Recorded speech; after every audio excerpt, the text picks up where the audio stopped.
Ladies and gentlemen, welcome to F1 2020. It is here, finally. We've been waiting a long time for this, and it's part 0 of the My Team mode in the new game. And you're probably wondering why it's part 0. Well, it's part 0 because I'm just going to be doing the customization in this video. Tomorrow, the first round of Australia will be coming out. But today is just the customization, and we're going to get straight into things by going to My Team mode and starting our My Team character. If we look at this, we've already done our character. We've created our face. Carl here. Let's get this team up and running. The first thing we need to do is register a team name and bring in some important partners. Okay, so getting a team name is ready. I was just about to say before Carl rudely interrupted, we've already done our overalls and our driver number and selected our podium emotes and things like that. So we'll go into team details. A team name, well, it is going to be called Molio Racing. That's what we're going to go with. It's the channel name. Let's make it the team name as well. Now, let's choose our primary sponsor for this season. Some sponsors offer a larger signing bonus up front. Some offer more weekly income. The better we perform, the more our level will go up as the team gains more acclaim. Doing this will increase the income from our sponsors. And this is what we're going to be doing, selecting our sponsor. Now, I want to go for a happy medium, really, basically big money, but realistic goals. Let's have a look here. So 25 Constructors' Championship points. That's not going to be enough. I don't think we're going to get 25 Constructors' points this season. Let's have a look. 5-point finishes. Again, I think that's unrealistic, considering starting right from the bottom of the grid. 2 points finishes during the season, maybe. 5 Constructors' points, that seems more reasonable, if you ask me. And 8th or better in the Constructors' Championship, that's going to be tough. That's going to be tough. 10th or better in the Constructors' Championship, but again, that's just not enough money, really. 2 points finishes during the season, 15 Constructors' Championship points. I'm tempted to go with Shark. I know everyone else has gone with it, but it really is the best deal, so we're going to go with Shark. Good money and reachable goals as well. Our chassis won't be going anywhere fast without a power unit, so let's sign one of those now. Right, Obviously, I want to go with the performance and durability, Carl. the better, but be careful about spending all our cash. We're going to have people and facilities to invest in as well. Power unit suppliers will also provide upgrades throughout the season at no extra cost. So, Renault. I want to go Renault. I've been thinking about this. It's the second worst power unit in terms of stats, but I think we're going to have enough money to get a good driver, and I love the sound of the Renault. We're not much of a team without a second driver. Let's sign a teammate. Here are the drivers interested in joining our team. Look at their stats and pick someone you think can get us good results, as long as we can afford them. Oh, and we renew contracts every few races, so you'll have plenty of chances to sign someone else should the need arise. Now, I think we've got to go with Nick. You've got to get the best driver, surely. I mean, he's just going to help us get more sponsor goals, and we're going to get more money, and that will be a rolling effect through the whole career mode, really, starting with a good driver. We're going to go with Nick, if we have the money. Looks like we can afford this power unit supplier and teammate. Go ahead and confirm if you're happy. Thanks, Carl. I am very happy. Obviously, we've got 200k over budget, sorry, under budget, so we'll have another 200k on top of everything else. That is going to be helpful to upgrade departments later on. Let's select or edit delivery we'll be running this season. We can add more sponsors to the car as we sign them throughout the year. And don't worry, we can edit our look at any time from HQ. Let's have a look at our livery then, and this is the livery we will be running. Looks very nice, and I'm sure we will have some good races in this car. Just getting a close-up look of it around here. Obviously got the beautiful Renault power unit in it. But this is our car then, and this is the car me and Nick will be driving in the first season.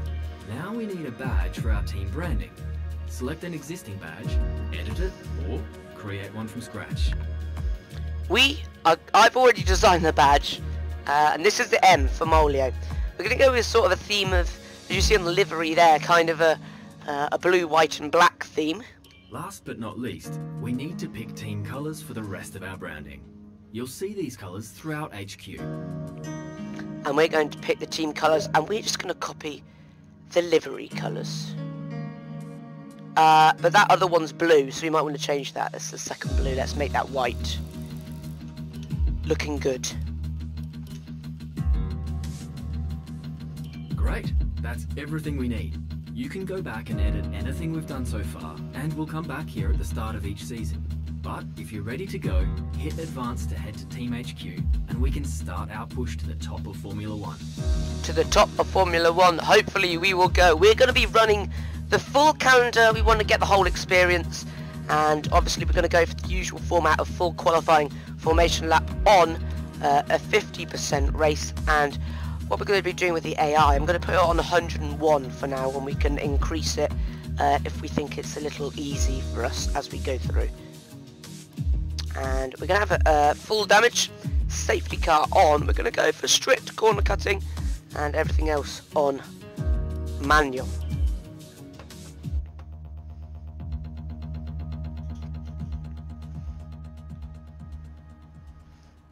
And here's Will Buxton. We're going to have an interview.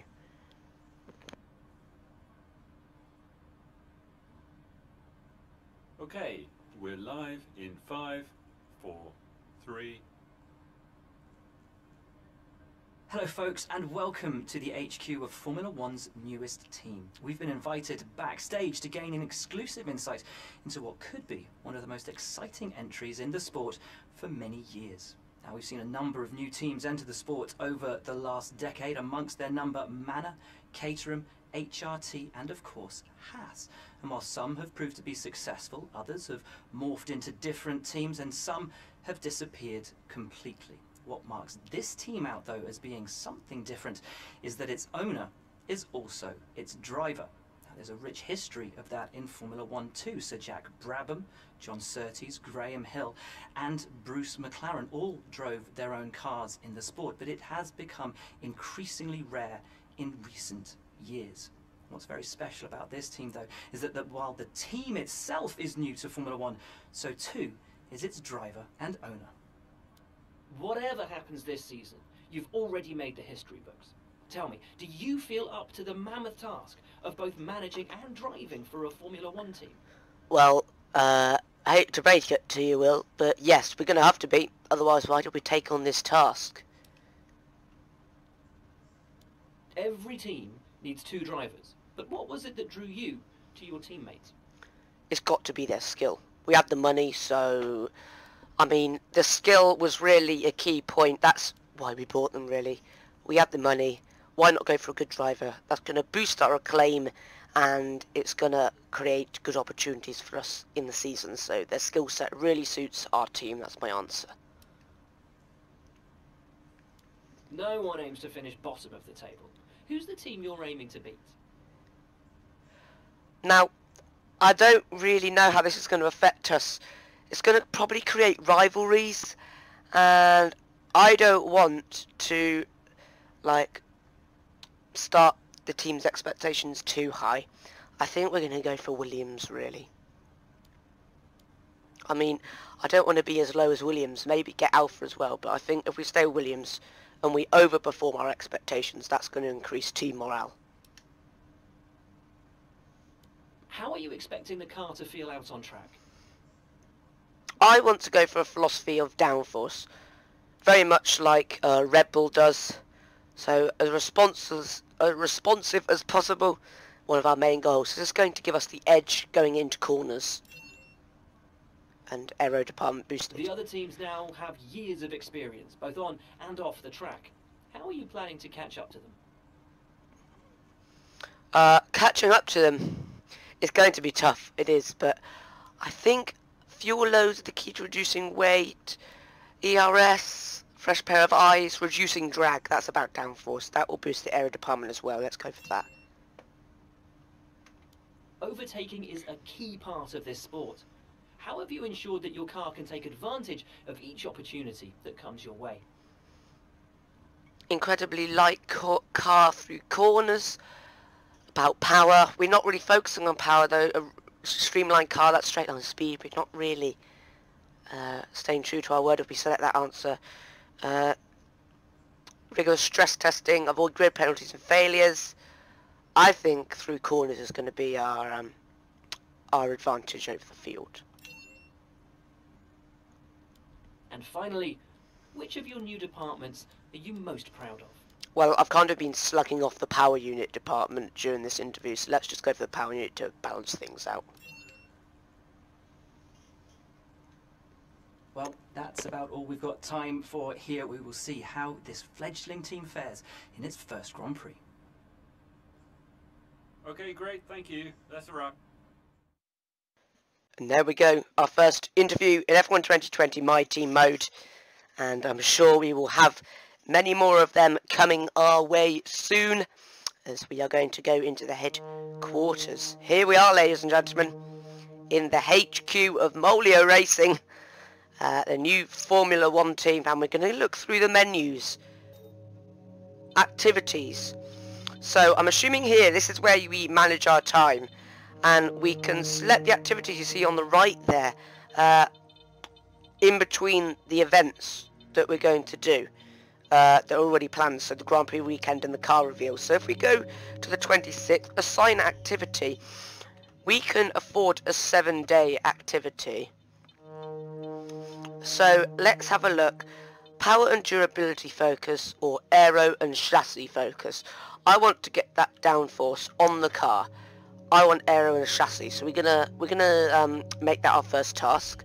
That will take us up to the 3rd March. Car reveal is on the 6th, so after that we can take another task. Driver training camp, pre-season driver press tour. That's going to cost us money. We don't have much at this stage. Pre-season merchandise sale, advertising campaign. I think a merch sale is going to be the right way to go, because we do need that money. And that is our tasks assigned. A few messages, one from Carl and one from the IT department. And we're going to look at facilities. Now, looking through this, we have many facilities and we can upgrade them. And powertrain has already been upgraded once, so I'm assuming that's to do with our question we answered about what department we're most proud of. We got the option to shut down a facility, not needing to do that yet, but let's have a look at them so far. Obviously all these upgrades we don't have enough money for. 2 million, and we've got 200,000, so we need 10 times as more money. But let's have a look through the departments. A very basic wind tunnel there, and this is the chassis. Getting to work there, 3 team members on what looks to be a good car. I like the livery colours and the branding as well of our team. Personnel. Now, for some reason, our Nick de Vries is training on the simulator for Monza. So that does not make much sense to me, but whatever. Powertrain. Yeah, I mean, you should be practicing for Australia. What you doing, Nick? Powertrain, working away on that engine nicely. And durability, looking completely the same, to be honest. It's the same people. It's literally the same people as chassis, so it's the same team. And marketing, one woman on a little laptop. I'm sure that will be changed soon. But this is our car at the moment, and it is looking like a good start to our F1 2020 My Team career mode. Now, one thing that I think we want to be doing will be to get our resource and development research and development up. Molio Racing, you see there on the right, already the 3rd last best team, so the 8th best team. 9th. I'm good at maths. And let's go to the R&D tree. We can purchase some upgrades. We got 1,000 resource points. I think we better do the powertrain, because if you look, it's the one with the least upgrades. The durability has some upgrades, but the one that we don't have any upgrades on is the powertrain. We've got to go for that, surely. Let's purchase that. It will be finished on the 12th of March.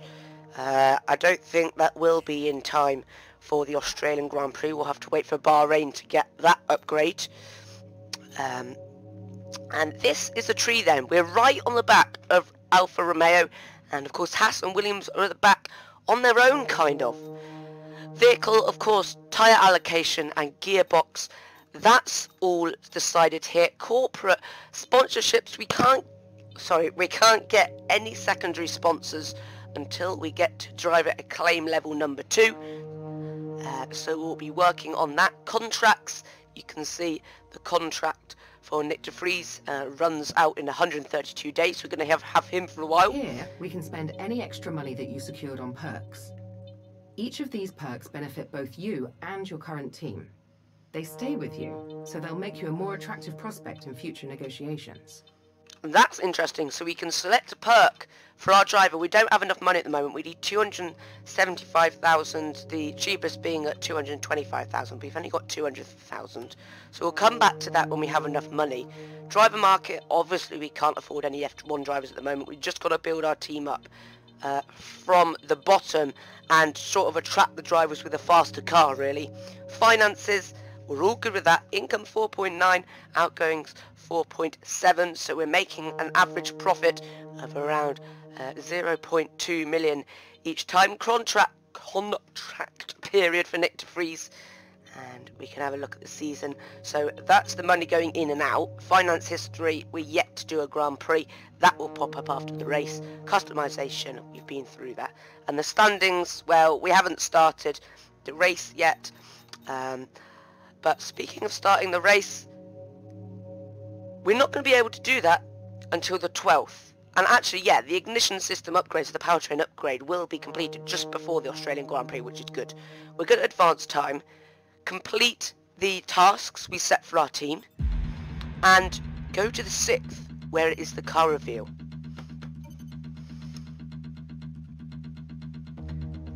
And now it's time for the car reveal, ladies and gentlemen. Obviously we already know what it looks like because we did the customization, but for everyone else in this virtual world of My Team Career Mode, here's the car.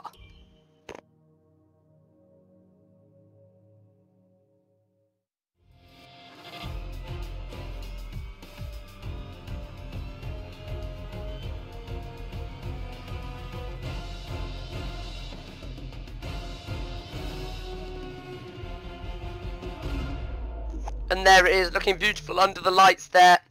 And this is our car. And we're going to come back to the menu.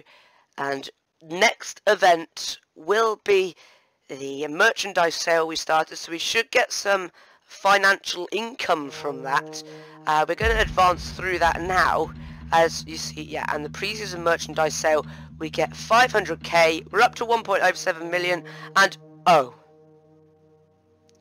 We're at the Australian Grand Prix, however, the R&D for the ignition system engine powertrain upgrade has failed. It had a 33% chance of failing, so that's just unlucky, really.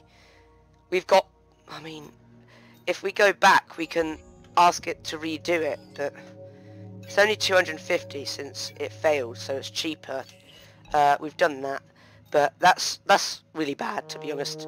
We want a good start in F1, and we're not going to get it with failed upgrades. But that's going to have to be part 0, guys, because the next event will be the Grand Prix. That will be out tomorrow. Let me know what you think of this episode in the comments below. But until the Grand Prix, guys, I will see you next time, and goodbye.